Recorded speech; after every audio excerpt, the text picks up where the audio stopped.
আসসালামু আলাইকুম। ওয়ালাইকুম আসসালাম। তো আজকেও কি ভাইয়ের বিয়ার খোঁজ করতে আসছেন?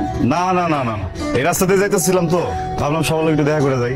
ও আচ্ছা, তাহলে এক কাজ করেন, ভাইয়ের বিয়া বাদ দিয়া নিজেই বিয়ে করে ফেলা, তাহলে এত কিছু ভাবা লাগবে। জি ঠিকই বলছেন, দুই ভাই আর দুই বোনের একসাথে এক বাড়িতেই বিয়ে হলো, বিষয়টা কিন্তু চমৎকার। ওরে বাবা, তলে তলে এত কিছু ভাবে রাখছেন আপনারা। তো এত কিছু যে ভাবছেন, ভাবার আগে মেয়ের পারমিশন নিছেন? না, পারমিশন তো নিতে চাই, পারমিশন নিতে হলে কথা বলতে না, পারমিশন তো গায়ে বেরবো না, তাই না? আমি অপরিচিত কারোর সাথে কথা বলি না। 2 দিন পরে যে বাড়িতে বন্ধে দিবেন সেই বাড়ির লোক আবার অপরিচিত হয় কেমনে? 2 দিন পরে দিব, 2 দিন পরে পরিচিত হব।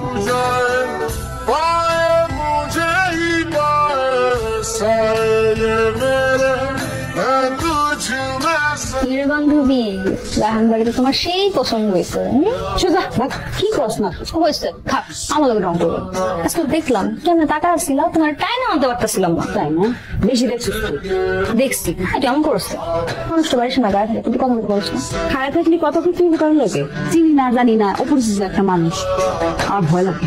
ভয় লাগে কি? সে তো আমাকে বলেছে কি পাশ করছে, আর কাজটা কদিন পরে তোমরা তোমার প্রিয় অপরিচিত কেমনে হয়? আর দেখতে কিন্তু সেই সুন্দর। তাই? সত্যি? তাহলে যা, তুই যা, তুই গিয়ে কথা কর। ডেটিং মার? আমি ডেটিং মারবো না, সব বুঝি। আমার লাগে নাটক করবে না বান্ধবী।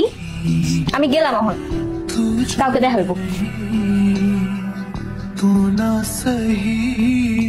হ্যালো, আসসালামু আলাইকুম। মায়া কি করেন? কে? আমি রায়হান। তোমার নাম্বার কোন পেলেন? এর একটা কথা বলেন, যে মানুষটা মনের ভিতর থাকে সেই মানুষটার নাম্বার খুব কঠিন কিছু। আমি যখন প্রথমবার আপনাদের কলেজে দেখছি, আমার চারপাশে খালি মায়ের মুখটাই বাসে।